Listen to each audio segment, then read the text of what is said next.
Olá, meu nome é Nelson Viegas, bem-vindos, portanto, ao nosso webinar sobre evangelismo contagiante. É um prazer muito grande estar aqui convosco. Quero dar-vos algumas informações, alterando algumas das coisas que estavam programadas. Primeiro, ao nível da programação dos webinars, da semana passada nós fizemos Entendendo o Poder, o Propósito e o Poder do Homem. Está gravado e está disponível, portanto, na minha página de Facebook, na minha cronologia, e está disponível também, portanto, na página do YouTube. Para pesquisarem, portanto, a página do YouTube tem duas formas: ou subscrevem, portanto, no final deste webinar vai aparecer, portanto, um botão para vocês clicarem e podem ser direcionados para a página do YouTube, ou então podem pesquisar Nelson Viegas _pastor e, portanto, aparece-vos o canal do YouTube onde está, portanto, muitas coisas, muitas pregações, muitas mensagens, coisas que eu gravo, estão lá. Portanto, o canal é muito rico, tem muitos filmes, tem muitas coisas, tem muitas pregações, mas tem muitos poucos subscritores e os vídeos têm muitos poucos visionamentos. De maneira que, se quiserem dar um impulso àquilo, fazem bem. É para a glória de Deus, portanto não é para a minha. Portanto, quanto mais glória eu receber aqui na terra, menos eu recebo no céu. Portanto, a glória é para Jesus, portanto não é para mim. Agora faço, portanto, aquilo que faço porque quero alcançar as pessoas para Jesus. Esse é o meu objetivo, e se vocês, portanto, têm exatamente o mesmo objetivo que eu, mas eventualmente não têm os mesmos recursos, portanto podem utilizar os meus recursos e partilhar, portanto, os meus vídeos. Podem também orar por mim, portanto, para que isto aconteça. Bom, mas eu estava a dizer que na semana passada gravamos o webinar Entendendo o Propósito e o Poder do Homem. Hoje íamos e vamos, portanto, a fazer um webinar sobre evangelismo contagiante, e na semana que vem faríamos um giro para os negócios. Contudo, ao preparar o webinar, eu percebo claramente que a matéria é muito mais do que aquela que nós conseguimos dar apenas numa sessão. E eu entendi por bem, não só porque gosto do tema, porque eu próprio sou evangelista e tenho muito carinho por este tema, entendi que não devia fazer este webinar apenas pela rama, mas dá-lo, portanto, na íntegra, nem que para isso eu tivesse que fazer mais uma ou duas sessões. Portanto, significa que nós vamos fazer hoje este webinar, que eu lhe vou chamar, portanto, primeira parte. Na semana que vem, na próxima sexta-feira, vamos fazer um giro para os negócios, mas depois, na sexta-feira a seguir, já retomamos o tema, portanto, do evangelismo. São bem-vindos, convidem os vossos amigos, portanto, a estarem presentes. Aproveitem enquanto eu estou aqui a falar para partilharem, portanto, se assim o entenderem, para partilharem esta transmissão, não é? Tem o botão ao lado do like, tem o documento, tem comento, e ao lado tem, portanto, partilhar. Se clicarem aí, podem partilhar, portanto, na vossa página, ou por mensagem privada, portanto, para alguém que vocês queiram eventualmente, portanto, que assista, ok? Já sabem, ao nível da metodologia, como isto podem ser várias pessoas, portanto, a participar, eu vou participar convosco via chat, ok? Nós vamos continuar, eu vou dar a mensagem para seguir aqui um fluxo, não é?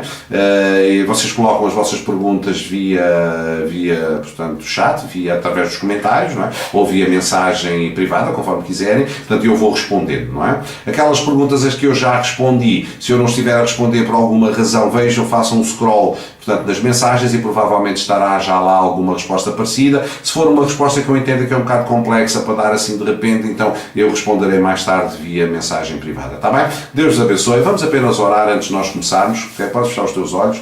Paizinho querido, nós te damos graças esta tarde por estarmos aqui a aprender de Ti. Espírito Santo, oramos para que sejas connosco, venhas iluminar os nossos corações, a nossa mente, renovar e transformar o nosso entendimento pela Palavra de Deus, Pai.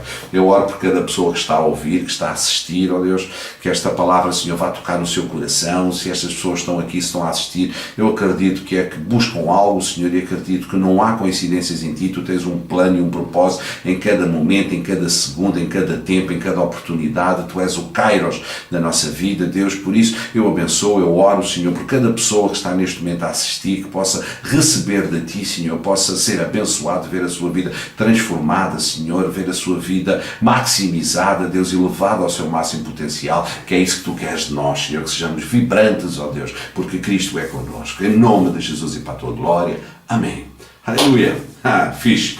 Bom, formação em evangelismo. O que é O que é evangelismo? O que é, antes de percebermos o que é o evangelismo, e naturalmente quando nós pensamos em evangelismo, aqueles que são cristãos sabem que é o ato de nós partilharmos a nossa fé, portanto, com as pessoas que de alguma forma não conhecem ainda Jesus ou não o conhecem da maneira, portanto, como nós o conhecemos.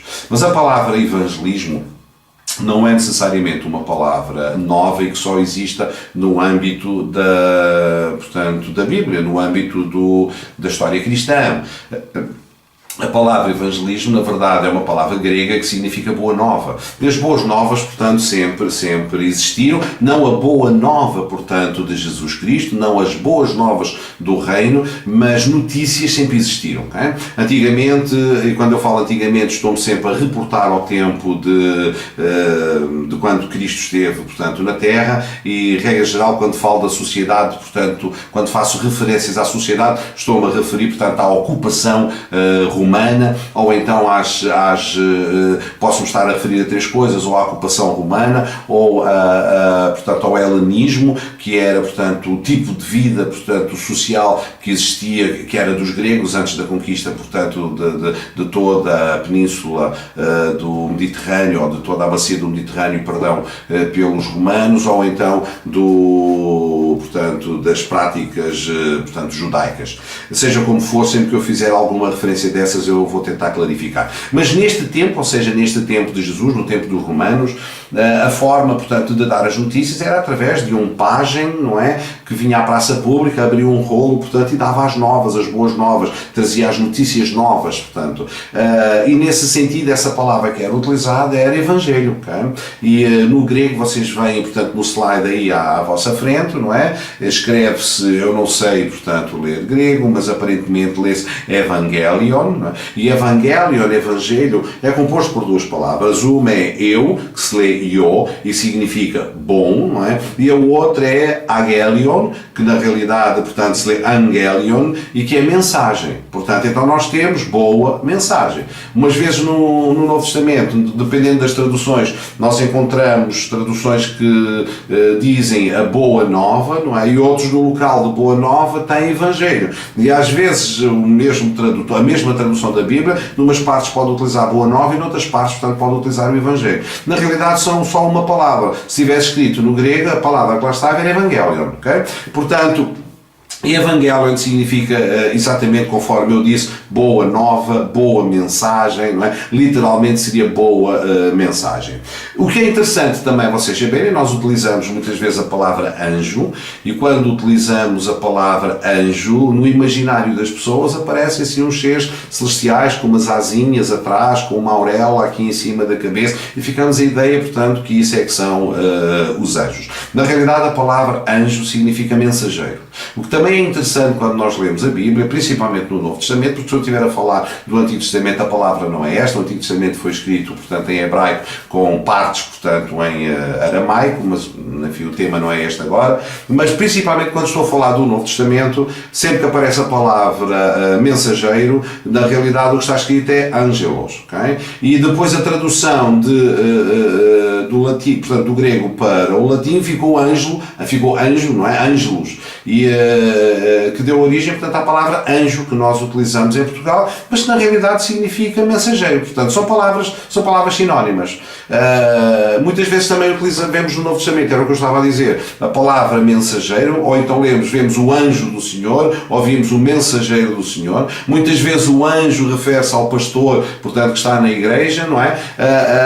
Dependendo muito da tradução, mas é importante que nós percebamos isto. Sempre que lemos a palavra anjo do Senhor, no Novo Testamento, a palavra, portanto, é mensageiro. Sempre que lemos a palavra evangelho ou boa nova, sabemos que elas são, portanto, sinónimas uma da outra. Agora, é interessante que o Evangelho, do ponto de vista cristão, porque há o Evangelho que são as boas novas, são as notícias, é o jornal do dia, o jornal semanal, portanto é o jornal, podemos pensar assim. Existe um outro jornal, existe uma outra boa nova, que é a boa nova, portanto, que é o Evangelho de Jesus Cristo, e nós lemos isso em Marcos. É interessante que Marcos é tido pelos teólogos em geral, concordam que o primeiro evangelho a ser escrito terá sido, portanto, de Marcos, e nós lemos no capítulo 1, versículo 1, começa precisamente por dizer: princípio, Portanto, ou seja, o livro de Marcos, não é? É o princípio do Evangelho de Jesus Cristo, Filho de Deus. Portanto, as boas novas de Jesus Cristo, que é o Filho de Deus. E quais são, portanto, essas boas novas? Isto é muito importante, aliás, tudo é muito importante, porque o ato de evangelizar, o ato de partilhar a fé, é um ato de entusiasmo, sem dúvida, é um ato de amor acima de tudo, mas é também um ato de inteligência, é um ato de lógica, é um ato racional. Convém que a pessoa que esteja, portanto, a partilhar a sua fé, e a palavra diz que nós devemos estar sempre preparados para explicar as razões da nossa fé, as razões daquilo que nós acreditamos e porque que acreditamos. Portanto, tem que existir aquilo que partilha, deve saber do que é que está a falar. Portanto, não deve ser apenas um ato apaixonado e efusivo, portanto, a respeito da sua fé, mas deve perceber exatamente o que é o Evangelho de Jesus Cristo. Quando nós estamos a partilhar o Evangelho de Jesus Cristo, o que é que nós estamos a falar, quem é Jesus, e nós vemos, portanto, neste slide que este Evangelho de Jesus Cristo é a própria pessoa de Jesus Cristo. É a sua vida, é o seu propósito, é a sua obra, é o seu ensino, portanto, a sua vida fala, portanto, do seu nascimento virginal e de todas as profecias do Antigo Testamento que se cumprem na vida de Jesus Cristo, o esperado Messias, portanto, dos judeus. Portanto, ou seja, o Evangelho de Jesus Cristo é explicar a vida de Jesus Cristo, é perceber a vida de Jesus Cristo, perceber as profecias de Jesus Cristo ou do Antigo Testamento sobre a vida, portanto, daquele menino que nasceu, o propósito de Jesus Cristo, e no fundo o propósito acaba por ser um dos aspectos mais importantes, porque o propósito de Jesus Cristo fala da cruz, fala do sofrimento, fala da morte e ressurreição, portanto, de Jesus Cristo, fala do ato salvítico. Portanto, o propósito da vinda de Jesus Cristo deve ser claramente explicado às pessoas. As pessoas devem perceber porque é que Jesus veio, qual era a razão, portanto, da sua vinda, porque é que ele teve que morrer, porque é que era esperado, portanto, que ele ressuscitasse, explicar a obra de Jesus Cristo, a razão de ser dos seus milagres, a razão de ser de todos os sinais e de todas as maravilhas, e explicar naturalmente o ensino de Jesus Cristo, portanto, a doutrina do reino, a sã doutrina. Portanto, tudo isto, o conjunto destas quatro coisas, e eu, quando eu digo estas quatro coisas, é a minha visão, não significa que ninguém não pudesse acrescentar aqui mais três ou quatro, mas entendo pelo menos que o ato de evangelizar, o ato de partilhar a fé, o ato de amor, de explicar quem é Jesus Cristo, deve passar no mínimo por estas quatro variáveis. Explicar a vida de Jesus Cristo, o propósito de Jesus Cristo, a obra de Jesus Cristo e o ensino de Jesus Cristo. Ok? Agora, existem duas condições para o evangelismo. Portanto, são duas condições fundamentais, são duas condições básicas, não é? E básicas no sentido de, quando eu digo básicas ou elementares, estou a falar de fundamentos, estou a falar em cima das quais as coisas assentam, portanto é base nesse sentido, porque constrói-se em cima disso. Portanto, o evangelismo constrói-se então em cima de duas grandes condições. Okay? Uma delas, em primeiro lugar, é agir em amor para com Deus e para com os homens. Naturalmente, conforme vamos ver, isto reflete, portanto, o primeiro e o segundo grande mandamento, tal como, portanto, Jesus o referiu, mesmo nas palavras dele, e agir em obediência à vontade de Deus e aos mandamentos. Ou seja, a razão pela qual nós fazemos evangelismo, a razão pela qual nós devemos fazer evangelismo, ou a razão pela qual o evangelismo deve ser feito, ou as condições em que o evangelismo deve ser feito, deve ser debaixo, portanto, destes dois critérios. O primeiro e o mais importante é o amor a Deus. Portanto, evangelizamos, partilhamos a nossa fé porque amamos a Deus, e em segundo lugar porque amamos os homens. E quando eu digo amamos os homens, amamos, portanto, a humanidade. A razão que deve levar a que um cristão partilhe a sua fé é efetivamente o amor que ele tem a Deus, portanto, o amor que ele é chamado a ter para com a humanidade. Eu sei que nós vivemos tempos difíceis e às vezes não é fácil, portanto, amar a humanidade. Não é fácil amar os nossos inimigos, às vezes nem temos condições de amar aqueles que nos são indiferentes, quanto mais, portanto, os nossos inimigos. Mas é importante que façamos uma reflexão sobre a nossa vida cristã, que nos posicionemos, que saibamos onde é que estamos, que ponhamos um pouco em causa aquilo que nós estamos a fazer como cristãos. Muitas vezes a nossa vida reflete e baseia-se em seguir a corrente, em irmos trabalhar todos os dias, de manhã à noite, temos um relacionamento em casa, chegamos ao domingo, vamos à igreja, nesse dia louvamos e cantamos e depois voltamos, e depois a vida vai-se repetindo, portanto, neste ciclo, e convém, portanto, pararmos um pouco e pensarmos se estamos a manifestar o amor ao homem, o amor ao próximo, da mesma maneira, portanto, que estamos a manifestar o amor a Deus. E provavelmente muitas vezes não estamos. Portanto, temos que parar e temos que incorporar este amor de Deus e permitir que este amor de Deus nos mova, portanto, em direção ao ato de evangelismo. Depois temos o agir em obediência à vontade de Deus e aos seus mandamentos. Portanto, devemos fazermos evangelismo porque amamos a Deus e amamos as pessoas, cumprimos o primeiro e o segundo mandamento, mas também, portanto, o fazemos porque existe uma grande comissão. Okay? Nós somos ordenados, de alguma forma, temos este mandamento de Deus, portanto, a fazer este ato de evangelismo.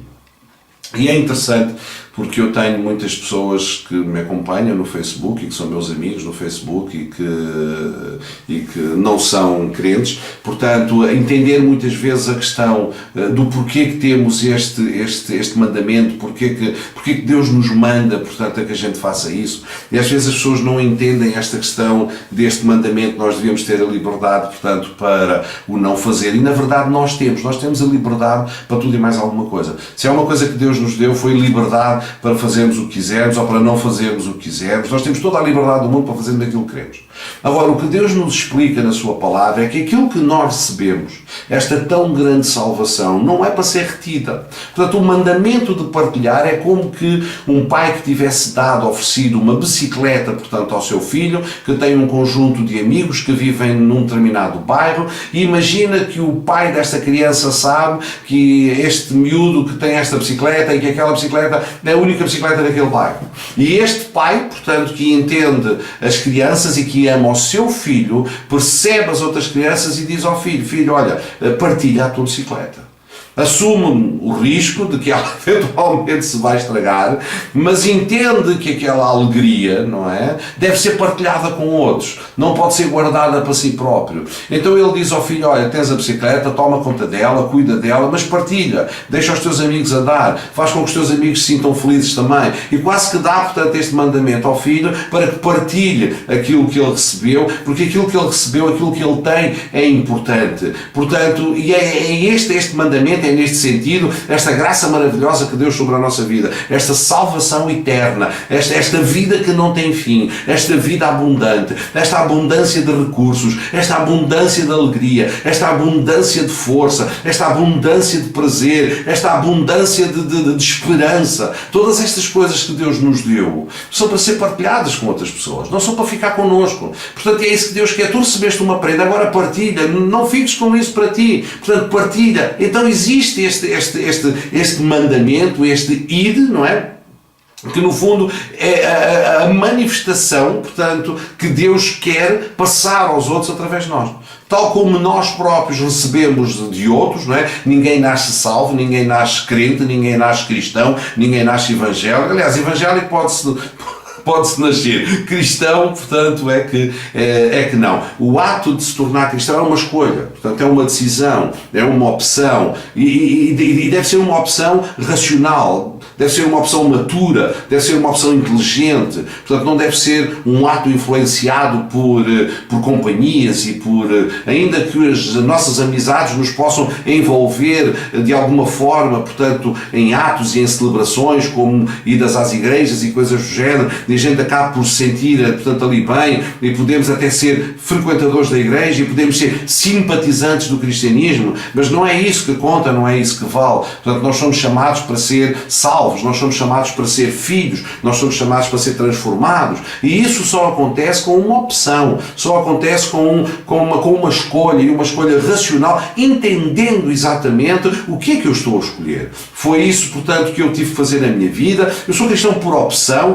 porque quero ser cristão, porque percebo as implicações de ser cristão, percebo os benefícios de ser cristão, percebo também, portanto, os malefícios que existem por ser cristão, ou seja, seja a rejeição, a falta de aceitação, a vergonha. Portanto, existe, eu tenho noção disso e o meu ato é 100% racional, é uma escolha 100% racional, é uma escolha convicta em que no peso da balança para mim vale muito mais, portanto, uma vida com Deus, vale muito mais a fé e a confiança de Jesus Cristo na minha vida do que tudo o resto. Mas isso é consciente. Portanto, eu não fui educado dessa maneira. Eu conheci Jesus, eu percebi Jesus, eu encontrei Jesus e fiz uma escolha racional. Portanto, e é isso que nós temos que perceber em nós próprios, e deve ser isso que nós temos que ter a capacidade de explicar às pessoas que nos perguntam, portanto, a razão da nossa fé. Vamos continuar com a nossa formação. Em Mateus 22, versículos 37 a 40, diz assim: respondeu-lhe Jesus. Isto retrata um encontro que um jovem, um mestre da lei, hoje chamar-lhe-íamos um advogado, na altura, portanto, poderia ser um escriba, e lembremos que na altura não havia, nós hoje temos, portanto, o que é secular, não é? E o que é eclesiástico, são duas coisas completamente diferentes. Na altura, portanto, a vida do povo judaico não era assim. Portanto, havia uma fusão absoluta entre a vida religiosa e a vida civil e a vida política, era tudo a mesma coisa. Portanto, não faziam distinção entre a vida civil, portanto, e a vida eclesiástica, era tudo a mesma coisa. Portanto, só tinham uma lei, não é? E a lei funcionava para tudo, funcionava para julgar casos civis, como para julgar casos eclesiásticos, portanto, não havia separação, não é? Portanto, havia aqui um jovem que veio ter uma conversa com Jesus. A Bíblia diz que ele era um jovem doutor da lei. Normalmente naquela altura um doutor da lei seria um escriba, portanto hoje nós diríamos que era um advogado. E ele vai ter com Jesus e pergunta: o que é que eu devo fazer, portanto, para herdar, portanto, a vida eterna, ou qual é o maior mandamento? Portanto, e Jesus respondeu-lhe: amarás ao Senhor teu Deus de todo o teu coração, de toda a tua alma, de todo o teu entendimento. Este é o grande e primeiro mandamento. E depois diz, o segundo, semelhante a este, é: amarás ao teu próximo como a ti mesmo. Portanto, temos aqui dois mandamentos, ok? O amar a Deus em primeiro lugar, portanto, por isso quando eu citava no exemplo anterior que o nosso agir deve ser pelo amor a Deus e pelo amor ao próximo, porque isto reflete precisamente os dois grandes, portanto, mandamentos. Amar a Deus em primeiro lugar e amar ao próximo, portanto, como a nós próprios. E é interessante que Jesus termina dizendo: destes dois mandamentos dependem a lei e os profetas. Ora, a lei e os profetas eram a base da sociedade, portanto, judaica da época. Era tudo o que eles tinham. Todo o seu sistema de vida estava sustentado, estava baseado, portanto, na lei e nos profetas. As normas, enfim, tudo. Não há exceções, portanto, a sua forma de vida, a maneira como eles vestiam, a maneira como eles comiam, a sua religião, a maneira como eles adoravam, a maneira como eles falavam, a maneira como guardavam o sábado, a maneira como sacrificavam os animais, enfim, tudo, okay? Toda a sua vida, a maneira como casavam, a maneira como divorciavam, a maneira como tinham filhos, a maneira... Tudo, portanto, sem exceção, estava sustentado, portanto, na lei, no livro da lei, portanto, e nos profetas. Okay? E o Senhor Jesus diz que destes dois mandamentos, o amar a Deus e o amar ao próximo, dependem a lei, portanto, e os profetas. Ou seja, sem amar a Deus e sem amar o próximo, a lei e os profetas caem, porque ele diz que dependem. Dependem significa estão pendurados, não é? Aliás, a palavra é mesmo essa, crema anumi, significa estar pendurado. A lei e os profetas estão pendurados nestes dois mandamentos. Tiramos esses dois mandamentos, a lei e os profetas caem. Ou seja, não tem valor nenhum, portanto, sem o amor a Deus e sem o amor ao próximo, a lei não tem, portanto, valor absolutamente nenhum. E João 3,16, o versículo mais conhecido em toda a Bíblia, talvez o versículo mais citado, e também porquê? Porque é o versículo que de alguma forma mais explica, não é, o propósito de Deus, portanto, em Cristo. Diz: porque Deus amou o mundo de tal maneira que deu o seu Filho unigênito para todo aquele que nele crê não pereça, mas tenha a vida eterna. Portanto, este casa com Coríntios 3, 13, Coríntios 13, portanto, é o capítulo do amor, onde o apóstolo Paulo diz: ainda que eu dê todo o meu dinheiro aos pobres e entregue o meu corpo para ser queimado, se eu não tiver amor, portanto, isso não vale nada. Portanto, todas as coisas em Deus devem ser feitas por amor. A essência de Deus é amor. Naturalmente que Deus, a sua essência é caracterizada por muita coisa, ele é glória, ele é poder, ele é santo, não é? Mas aquilo que traz a salvação ao homem, aquilo que traz a nossa redenção é o seu amor. Não é por causa do seu amor que nós somos salvos, é por causa do seu amor que nós somos resgatados, é por causa do seu amor que nós encontramos salvação, que nós encontramos paz. Enfim, está tudo centrado no seu amor. Foi por causa de nos amar de tal maneira que ele, o Pai, se fez filho, okay? Veio habitar entre nós, morreu, ressuscitou, okay? para nos resgatar para ele, para permitir que nós tenhamos esta vida eterna, portanto, na presença dele. Depois, quando falamos dos mandamentos, temos Mateus 28, 19 e 20, e portanto, estes versículos que eu vos estou a passar estão centrados naquele primeiro versículo, onde temos dois braços, portanto, temos o braço do amor e temos o braço do mandamento. No braço do mandamento são naturalmente vários, portanto, as chamadas ao evangelismo e ao partilhar, portanto, a fé, ao fazer o papel, portanto, do evangelista, que é o que Paulo diz a Timóteo. Mas temos o grande, portanto, mandamento, a grande comissão, que diz, portanto, ide, fazei discípulos de todas as nações, batizando-os em nome do Pai, do Filho e do Espírito Santo, ensinando-os a observar todas estas coisas que vos tenho mandado, e eis que estou convosco até, portanto, ao final dos séculos. 3 coisas, portanto, que nós somos chamados aqui a fazer, 3 coisas para as quais nós somos enviados. Primeiro, fazer discípulos. É interessante que nós não somos apenas chamados, portanto, ou seja, o ato de evangelizar pode ser o ato simples de lançar uma semente. Em qualquer momento nós podemos fazer uma partilha, nós podemos explicar a razão da nossa fé, sem chegar ao ponto de fazer, portanto, um discípulo, porque temos uma oportunidade de abençoar alguém com uma palavra, portanto, de Deus. Eu já tive muitas circunstâncias na minha vida em que tive a oportunidade de abençoar as pessoas com uma palavra de Deus, pessoas que depois nunca mais vi, pessoas que nunca mais encontrei, que não sei, portanto, qual o retorno daquela semente, se ela deu fruto no coração daquela pessoa para levar a pessoa à salvação, ou se simplesmente, portanto, aquilo depois acabou por ficar esquecido, e como diz o Senhor Jesus na parábola, portanto, do semeador, se veio o diabo, roubou a semente, portanto, ou se vieram as vicissitudes da vida, não faço, portanto, a mínima ideia, mas quero acreditar que, seja qual for a circunstância, ainda que eu lance a semente, outro regará e Deus dará o crescimento. Portanto, nós não devemos perder uma oportunidade para partilhar uma palavra de conforto, uma palavra que venha de Deus para dizer a uma pessoa qualquer. Mas, na realidade, o que nós somos depois chamados a fazer é discípulos, não é? É acompanhar essa pessoa, e tal como nós, neste momento, estamos com um nível de desenvolvimento de fé, também as pessoas que nós alcançamos para Jesus devem crescer, portanto, na sua fé e não ficar apenas, portanto, no estado da palavra, da semente lançada, ok? Portanto, nós somos chamados em primeiro lugar a fazer discípulos. Uma vez evangelizado, uma vez convertido, então fazer discípulo. Discípulo o quê? Discípulo é ensinar, não é? Somos chamados a fazer mais, que é batizar, em nome do Pai, do Filho e do Espírito Santo. Isso é muito interessante, eu não vou entrar aqui nesta polémica, mas de acordo com o texto bíblico, nós somos chamados a batizar, qualquer um de nós, ok? Não apenas os pastores, não apenas os líderes das igrejas, mas eu não vou para aí. E ensinando-os, portanto, a observar todas as coisas que vos tenho mandado.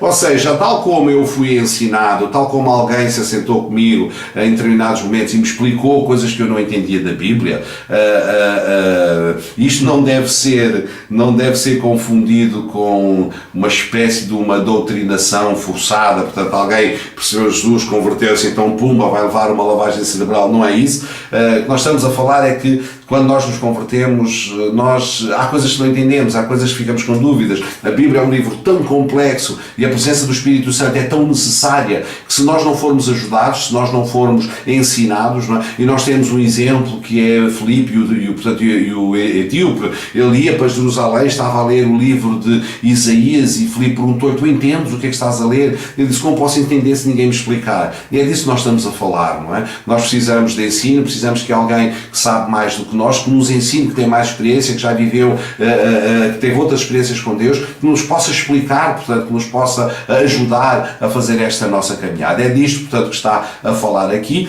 Portanto, Jesus deu-nos um conjunto de ensinamentos e quando alguém, portanto, resolve tornar-se um discípulo de Jesus, quando alguém se resolve tornar um seguidor de Jesus, é natural que essa pessoa tenha que aprender, portanto, a vontade de Deus, aprender aquilo que Jesus Cristo quer, portanto, que essa pessoa recebe. Portanto, eu penso que até aqui está mais ou menos explicado um pouco, isto é apenas uma introdução, não é? O que é o evangelismo, o que é que significa a palavra evangelismo, boas novas, e que condições, que duas grandes condições é que devem existir e duas grandes razões pelas quais nós devemos fazer evangelismo. Uma é a razão do amor, porque amamos a Deus e porque amamos o próximo Deus e porque Deus também amou o mundo de tal maneira que enviou o seu próprio Filho, e depois porque é um mandamento. Deus nos manda fazer isso, porque isto é uma graça de tal forma admirável que é suposto que nós não ficamos portanto, com ela para nós.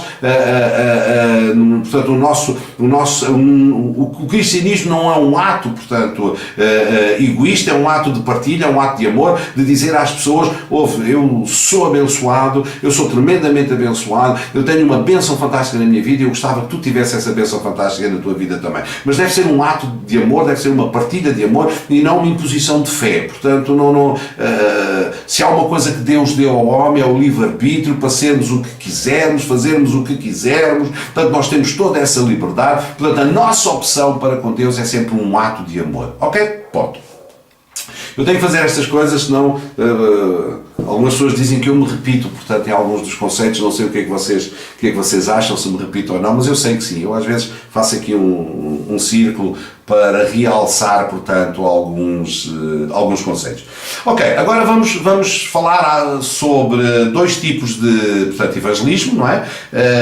Duas formas, portanto, de fazer evangelismo, quer dizer, duas formas não é no sentido, porque podem existir muitas formas de fazer evangelismo. O que eu quero falar é duas grandes áreas, duas grandes categorias, portanto, do evangelismo. Okay? Uma das grandes categorias, portanto, é o evangelismo de massas. São as grandes campanhas evangelísticas que envolvem, portanto, espaços mais ou menos grandes, não é?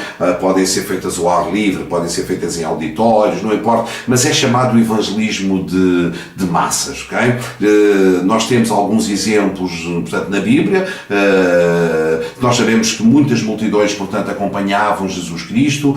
Vimos que quando ele fez a multiplicação dos pães, diz o texto que eram cerca de 5.000 homens, e se nós imaginarmos que houvesse ali mulheres e crianças, estávamos ali com uma plateia, portanto, de 7, 8, 9, 10, 15.000 pessoas, portanto, provavelmente, não é? Temos o caso do apóstolo Pedro, portanto, em Atos dos Apóstolos, quando vem a descida do Espírito Santo e ele faz a primeira, digamos, grande campanha, portanto, de evangelismo, e mais de 3.000 almas, portanto, se convertem. O que é interessante é que, apesar destes números serem grandes, e o próprio Senhor Jesus dizia que se crescêssemos nele, se acreditássemos nele, coisas mais maravilhosas do que aquelas que ele fez, portanto, nós faríamos. E quando nós estamos a falar, portanto, de campanhas de evangelismo, e eu vou-vos mostrar agora um exemplo, portanto, de uma grande, ou de grandes campanhas, portanto, de evangelismo, através das mãos de um servo de Deus, um homem fantástico, que é o Reinhard Bonnke, que trabalhou, portanto, em África, não é? Um alemão que foi chamado para pregar o Evangelho, portanto, em África, e que alcançou, portanto, milhões, portanto, para Jesus. E eu vou pôr agora o filme, portanto, e vocês vão poder, portanto, acompanhar, portanto, aí. Reinhard Bonnke criou, portanto, uma organização chamada Christ for All the Nations, ou Christ for All Nations, Cristo para as Nações, e ele teve um chamado, portanto, muito grande para a África, e uma das coisas que eu vos aconselho a fazerem é estudar e lerem e acompanharem, portanto, a vida de alguns grandes evangelistas. Grandes evangelistas, acompanhem a vida de evangelistas grandes ou não, mas a biografia, portanto, deste homem, do Reinhard Bonnke, é uma inspiração, portanto, é uma fonte de transformação, portanto, na nossa própria vida, é uma fonte de recursos de Deus, é algo que nos faz chorar, é algo que nos faz amar as pessoas, é algo que põe em nós um peso e uma vontade de ser igual, enfim, este amor, portanto, que o Reinhard Bonnke tinha pelas almas, não é? E vocês viram, portanto, nas imagens, multidões, portanto, serem alcançadas para Jesus. Existem alguns registros nas campanhas que eles faziam de 2 milhões, 3 milhões, 4 milhões de pessoas que se converteram, portanto, em campanhas locais, portanto, realizadas pelo Reinhard Bonnke. Não é o único, naturalmente, há muitos, portanto, evangelistas. Billy Graham, por exemplo, nos Estados Unidos também, enfim, fez exatamente imensas, portanto, campanhas evangelísticas que alcançaram, portanto, milhares de pessoas para Jesus, e antes destes, outros grandes, portanto, evangelistas que fizeram trabalhos magníficos para Deus, que eram homens que tinham o coração, portanto, virado para Deus, homens que amavam o Senhor Jesus Cristo e amavam, portanto, as almas e tinham um grande, portanto, sentimento e um grande chamado para as almas, para alcançar as pessoas para Jesus. Mas este é o evangelismo, portanto, de massas. Depois temos, naturalmente, portanto, o evangelismo relacional. Ok. Dependendo do chamado, portanto, que cada pessoa tem, porque nós temos chamados diferentes, Deus utiliza-nos como quer, da maneira que quer, com o propósito, portanto, que ele entende. É Ele que distribui os dons às pessoas, é Ele que distribui os dons às igrejas, para edificar o corpo, portanto, e para alcançar o propósito de Deus para as nações. Portanto, eu não vou dizer que um modelo, portanto, é melhor do que o outro.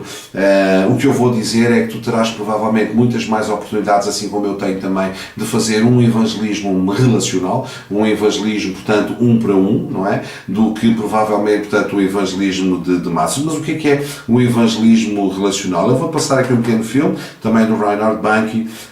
Não é que eu não pudesse explicar, explico, mas basicamente o evangelismo relacional é uma conversa. É uma conversa entre duas pessoas, okay?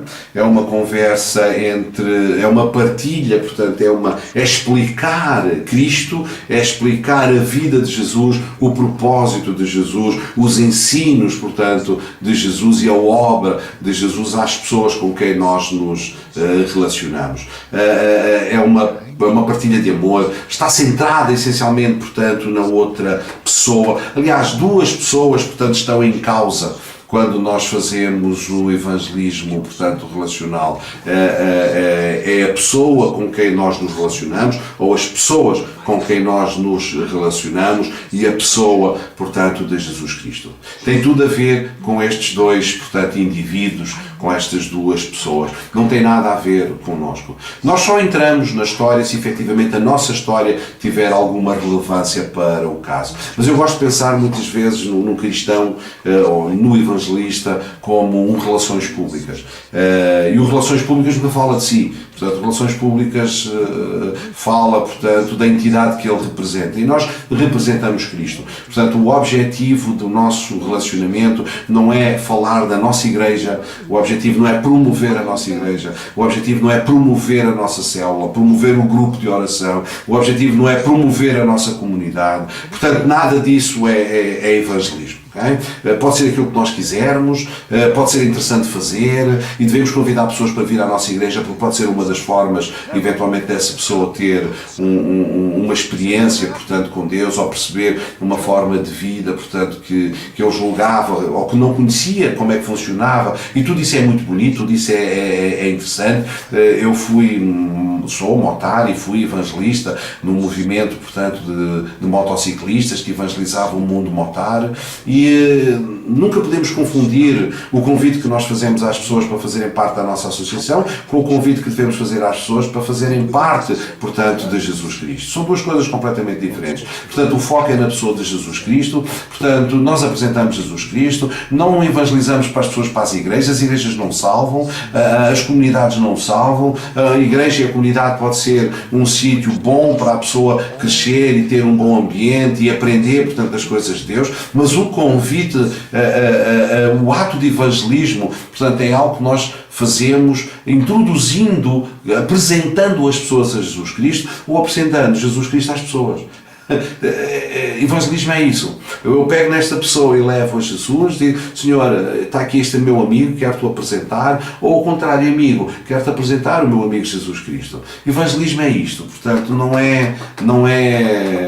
nós não evangelizamos para as igrejas, não evangelizamos para os grupos, nem para as comunidades. Ok? Outra coisa que é interessante, e eu vou terminar com estes 2 slides, pelo menos, portanto, o curso de hoje, ou esta primeira parte. Eu acredito que nós vamos ter 3 partes, mas o evangelismo, portanto, é um ato de reconciliação. E repara, hoje estive a falar de 3 coisas de alguma forma, não é? Eu já vou fazer um resumo, mas evangelismo é um ato de reconciliação. Quando nós evangelizamos alguém, nós estamos a agir como uma espécie de um mediador, estamos a agir como um gestor de conflitos, estamos a agir como um mediador, é a palavra correta. Apesar da Bíblia dizer que só existe um mediador entre Deus e os homens, que é Jesus Cristo, mas nós podemos ser uma espécie de um mediador não entre Deus e os homens, porque esse mediador é Cristo, mas alguém que faz a mediação, portanto, entre o homem e Cristo, ok? Cristo leva-nos a Deus, Cristo leva o homem a Deus e nós, os cristãos, levamos os homens a Cristo. Portanto, e é nesse sentido que nós fazemos, portanto, mediação. E existe base bíblica para aquilo que eu estou a dizer. Por exemplo, 2 Coríntios 5, versículos 18 a 20. Este é um dos meus versículos preferidos, é um dos versículos de vida. Okay? Todos nós temos, portanto, aqueles versículos que para nós são importantes e que nos acompanham durante a nossa vida. Para mim o mais importante é Isaías 49, 15 e 16, mas principalmente o versículo 16 que diz: eis que nas palmas das minhas mãos te tenho gravado. O versículo 15 pergunta: pode uma mãe esquecer-se do filho que ama? E ainda que esta possa, eu não me esquecerei de ti, eis que os teus muros estão continuamente diante de mim. Mas depois o versículo 16 diz: eis que nas palmas das minhas mãos tu estás gravado. E então, durante toda a minha vida, em momentos de mais de alguma tensão, de alguma dificuldade, nos momentos, porque a Bíblia diz que ainda que eu ande pelo vale da sombra da morte, significa que existem vales da sombra da morte, não é? Existem circunstâncias na nossa vida que nos abatem, nós por sermos cristãos não estamos isentos, portanto, das circunstâncias, portanto, virem até nós. Quando um tsunami vem sobre crente e não crente, quando vem um terremoto, vem sobre um e outro. Portanto, as coisas que acontecem de forma igual a toda a gente. O segredo está na nossa capacidade de reagir. O segredo está na maneira como nós pegamos, portanto, na nossa fé e reagimos às coisas, portanto, que nos acontecem, não é? E nesse sentido nós somos bem-aventurados, nós somos pessoas que temos recursos que os outros não têm, não é? Mas nós não devemos guardar isto para nós devemos dizer aos outros: tu tens os mesmos recursos, que é a capacidade de sair dos buracos, a capacidade de nos levantarmos, não é? Ou seja, parece que os nossos joelhos, portanto, têm mais força, porque ainda que nós sejamos abatidos, portanto, não ficamos abatidos, nós nos levantamos. Então esta passagem para mim, Isaías 49:16, eis que nas palmas das minhas mãos te tenho gravado. Portanto, eu imagino que cada vez que Deus olha para a palma das suas mãos encontra lá o meu nome, Nelson, e isto mexe comigo, faz-me sentir bem, percebe? E este versículo, portanto, eu tenho que mudar, senão começo a chorar. Este versículo, 2 Coríntios 5, 18 a 20, enquanto que o outro é um versículo âncora, né? Este é um versículo propósito, é um versículo que dá, portanto, sentido ao meu trabalho, é aquilo que eu chamo, ou que poderia chamar, um versículo profissional, por assim dizer, né? E diz: mas todas as coisas provêm de Deus, que nos reconciliou consigo mesmo por Cristo, e nos confiou o ministério da reconciliação. Pois que Deus estava em Cristo, reconciliando consigo o mundo, não imputando aos homens as suas transgressões. E nos encarregou da palavra da reconciliação, de sorte que somos embaixadores por Cristo, como se Deus por nós vos exortasse. Rogamo-vos, pois, por Cristo, vos reconcilieis com Deus. A Bíblia é um livro tão fabuloso que em tão poucas palavras, em tão poucos versículos, tem tanta coisa, sabem, é como se fosse, apesar de ser um livro, portanto, longo, não é? E grande, com muitas coisas, mas é altamente condensado, é altamente concentrado, ok? Não existe palha, não existe um ponto, uma palavra, um verso, um versículo que esteja lá para aquecer, que seja discurso para encher pneus. Não, tudo tem tanta profundidade que uma linha, portanto, da Bíblia pode ser, monta uma universidade, monta um livro em cima, portanto, daquela passagem, permite uma dissertação, permite uma tese. Oh meu Deus, se amigos que eu conheço e que percebo e que eu tenho partilhado Jesus, se eles um dia pegassem e lessem a Bíblia, e são estudiosos, são pessoas inteligentes, eles ficavam agarrados em cada palavra, em cada sentença, e a sua vida mudava completamente. É possível escrever um livro tendo por base uma palavra da Bíblia. E reparem bem, todas as coisas provêm de Deus. Eu posso escrever o que quiser sobre isto, ok? Que nos reconciliou consigo mesmo por Cristo, ok? Reconciliou-nos com Ele, portanto nós não estávamos reconciliados, nós estávamos separados, mas Ele foi o próprio Deus. Ou seja, foi o próprio Deus que tomou a iniciativa de vir reconciliar o homem com Ele e utilizou Cristo para fazer essa reconciliação, não é? Mas Ele fez mais. Ele disse, confiou-nos a nós o ministério da reconciliação. Que ministério da reconciliação é este? Okay? E eu vou-vos dizer já, este é o ministério de todo o crente.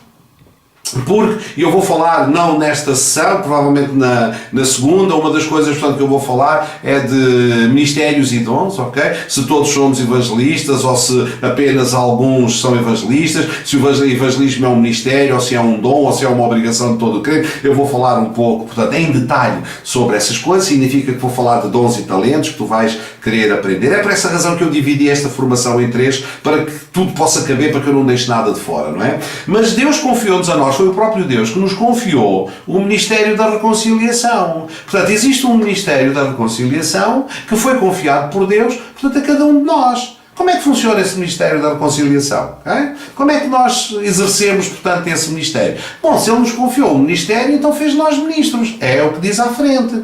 Diz que Deus estava em Cristo, ou seja, reconciliando consigo o mundo, não imputando a mim nem a ti as nossas transgressões. Isto é, ou seja, o próprio Deus, ele não mandou um empregado, ele não mandou um chefe de secção, não mandou um anjo, não mandou um arcanjo, não mandou um mensageiro, não, foi ele mesmo, ele, pai e filho, os dois juntos, os criadores ou os, como quiseres, porque eles são um, de todas as coisas que existem. Deu só trabalho, não é? De mexer connosco, de eles próprios, portanto, fazerem a obra. Deus estava em Cristo. Isso não é uma metáfora, ele estava lá. Quando Jesus dizia, eu e o Pai somos um, não é? Nós trabalhamos juntos, o meu Pai trabalha, eu também trabalho. Okay? Isto é gente de trabalho, não é? O meu pai, o meu patrão, quer dizer, o meu líder espiritual, o meu guru, o meu guia, está a trabalhar e nós ficamos a ver televisão cheios da preguiça e que, meu Deus, que vergonha, ok? Quando nós olhamos para a vida quando lemos, é impossível ler e não ser afetado. É impossível ler e não ficar uau, quer dizer, não é? Diz lá, Deus estava em Cristo reconciliando consigo o mundo, não imputando aos homens as suas transgressões. Portanto, ou seja, Deus não me está a imputar, não me imputou as transgressões. Eu tinha transgressões, não é? Isto é como se dissesse que o Ministério Público, não é? Saiu à rua e não quis imputar, portanto, ao Ministério das Finanças, saiu à rua e não quis imputar aos homens as nossas dívidas. Pô, maravilha! Vamos todos perdoados, não há cá mais dívidas, portanto, em Portugal, nem das empresas, nem dos particulares, nem penhoras, nem... É disto que nós estamos a falar, não é? É disto que nós estamos a falar.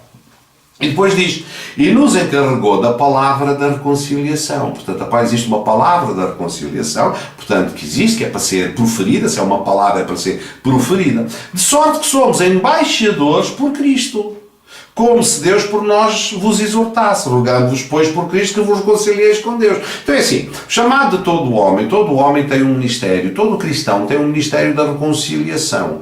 Portanto, todo aquele que foi reconciliado, não é? Ganhou ele próprio o ministério da reconciliação. Todos nós somos ministros, ok? E é interessante que vocês no texto aí, eu penso que enfim, no computador ou no telemóvel, que muita gente hoje vê no smartphone, é possível distinguir, portanto, as cores. Vocês veem que a palavra ministério está escrita assim num lilás ou num roxo. E cá em baixo no slide diz diaconia. É o que significa ministério. Portanto, o ministério é uma diaconia. E diaconia vem a palavra diácono, não é? Nós pensamos que os diáconos são aquelas pessoas que são ordenadas na igreja. Foi ordenado como diácono. Mas não é a igreja, não é o pastor que ordena os diáconos. Quer dizer, quem ordena os diáconos é a palavra, não é? A palavra, portanto, já nos ordenou, portanto, como diáconos. Porquê? Porque Deus é o criador da palavra, Deus escreveu que Ele fez de nós ministros, diáconos. Meu Deus! Que coisa que às vezes nós andamos a fazer e a ensinar. O pessoal cria nas igrejas, e eu sou crente, eu vou à igreja, eu sou pastor, por amor de Deus, quer dizer, não. Mas já devemos ter a capacidade, portanto, de olhar para aquilo que andamos a fazer e deixar de sermos tão legalistas com as coisas, achando que somos donos da verdade, porque somos donos de organizações, quer dizer, nós não somos donos da igreja, nós somos arrendatários do espaço, quer dizer, mas... Enfim, isso é outra coisa. Deus confiou-nos o ministério da reconciliação, o que significa que Deus, a todos aqueles que reconciliou, que se aceitaram reconciliar com Deus por causa, portanto, do trabalho de Cristo, o próprio Deus confiou-nos um ministério, uma diaconia, ou seja, fez de nós diáconos, não é? E como se não chegasse para escandalizar, portanto, alguns pastores, não é? Diz mais à frente, não é? Versículo 20, de sorte que somos embaixadores por Cristo. E sabem qual é a palavra embaixadores? Comparem verde com verde. Presbeu. E presbeu é o quê? É presbítero, é de presbitério. Portanto, então nós não só somos diáconos, não é? Como somos presbíteros, não é? E não precisas que ninguém te ordene, que ninguém te imponha as mãos, que ninguém te passe por um calvário, portanto, de 6 meses, ou 7 meses, ou 10 meses de teste e não sei das quantas para ver se tu estás à altura.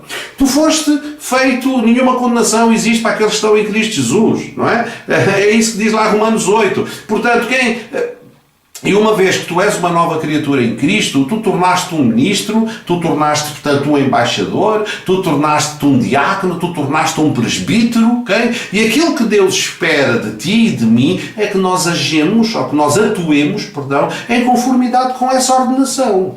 Portanto, todo o crente está ordenado. Todo o crente teve uma ordenação divina sobre a sua vida para fazer exatamente aquilo que Jesus Cristo veio fazer. Jesus Cristo veio reconciliar o homem com Deus e confiou-nos a nós exatamente o mesmo ministério, que é o ministério da reconciliação.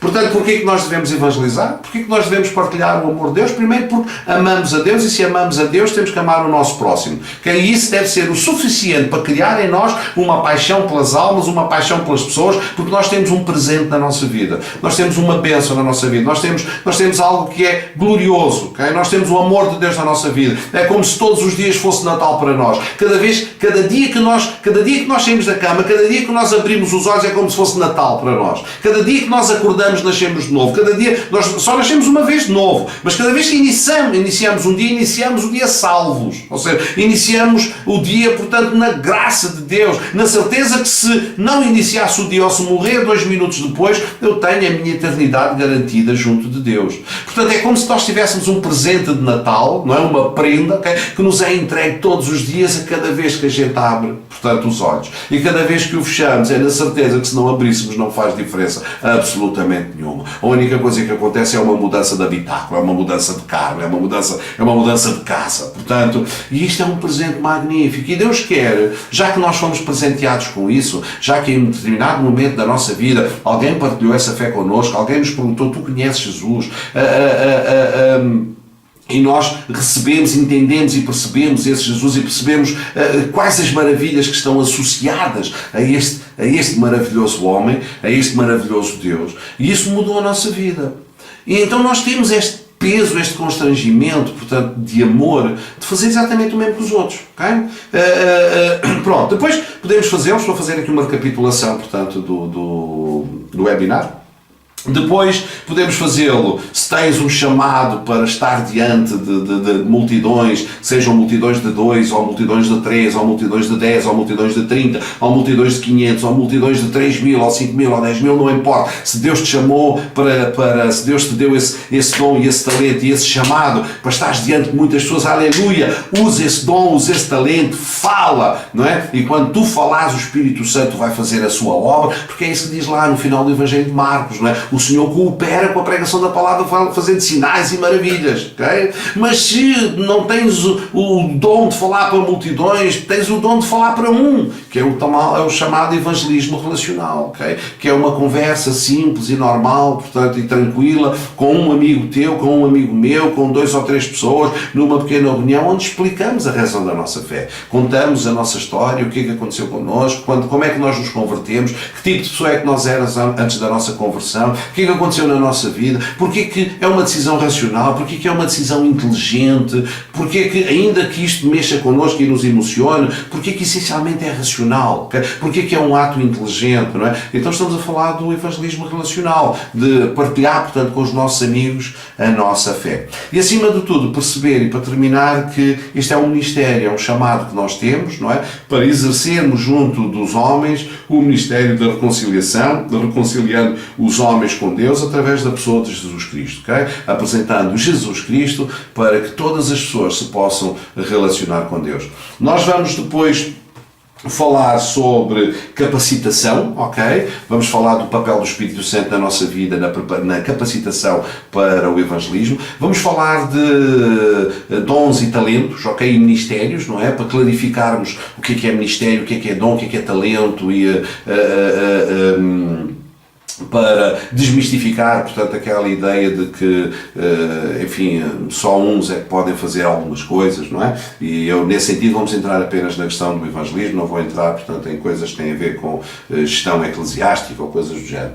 Mas vamos falar, portanto, dos perigos, não é? Porque o próprio Jesus disse que nos enviava como ovelhas para o meio dos lobos, portanto, existem perigos, portanto, no ato da evangelização, significa que tem que haver preparação, portanto, tem que haver estudo, tem que haver conhecimento, ok? O próprio Jesus treinou e ensinou os seus discípulos, portanto, antes de os enviar para o meio dos lobos e capacitou-os, ok? Deu-lhes poder, portanto, para eles poderem exercer o ministério. E é importante que hoje, através do Espírito Santo, nós também tenhamos poder, portanto, saber como é que podemos ter esse poder de Deus para exercer, portanto, o ministério. E depois vamos falar também sobre a sua história, não é? Porque temos que saber, temos que perceber como é que contamos, portanto, a história, como é que a história de Jesus pode ser contada. E vamos também ver, não sei se no segundo, já no terceiro, alguns exemplos de evangelismo, portanto, contagiante ou de evangelismo criativo, por assim dizer. Vamos falar também sobre alvos de evangelismo, que é uma das coisas que estão presentes, portanto, na Bíblia também. Existem alvos, portanto, Paulo pregava aos gentios e Pedro pregava aos judeus, portanto, existem alvos, Deus entende claramente que as pessoas não são todas iguais, não é? Nós vivemos num mundo tribal e o tempo de Jesus era tribal também, portanto, e vou falar um pouco de culturas tribais e de tribalismo, portanto, como forma de podermos chegar a pessoas que são diferentes de nós, ou como alguns cristãos são são eles próprios também, portanto, pertencentes a determinadas tribos, com o objetivo, portanto, de alcançarem as pessoas dessas tribos. Tal como Paulo dizia, fiz-me grego para os gregos, romano para os romanos, para ver se de alguma forma, portanto, consigo chegar a alguns. Portanto, olha, terminou, não sei quanto tempo é que passou, mas quase uma hora, talvez. A única coisa que eu sei é que cumprimos com o propósito de hoje. Estou muito contente porque estiveste aqui, portanto, comigo, aprendemos juntos. Obrigado pelas mensagens, portanto, que enviaram. Prometo, portanto, responder a tudo e Deus vos abençoe. Portanto, quero convidar, se por acaso ainda não tomaste uma decisão para Jesus, se ainda não, se assististe por alguma razão e não és crente e se dissesse assim, pá, eu gostava de ter essa coisa que tu estás a falar, gostava de ter conhecer melhor esse Jesus, gostava de ter essa experiência com Deus, ainda que Deus não seja uma experiência, Deus é uma realidade, é uma existência, não é uma experiência, não é, enfim, não encontro a palavra, portanto, contrária à experiência, mas aquilo que me ocorre é a realidade.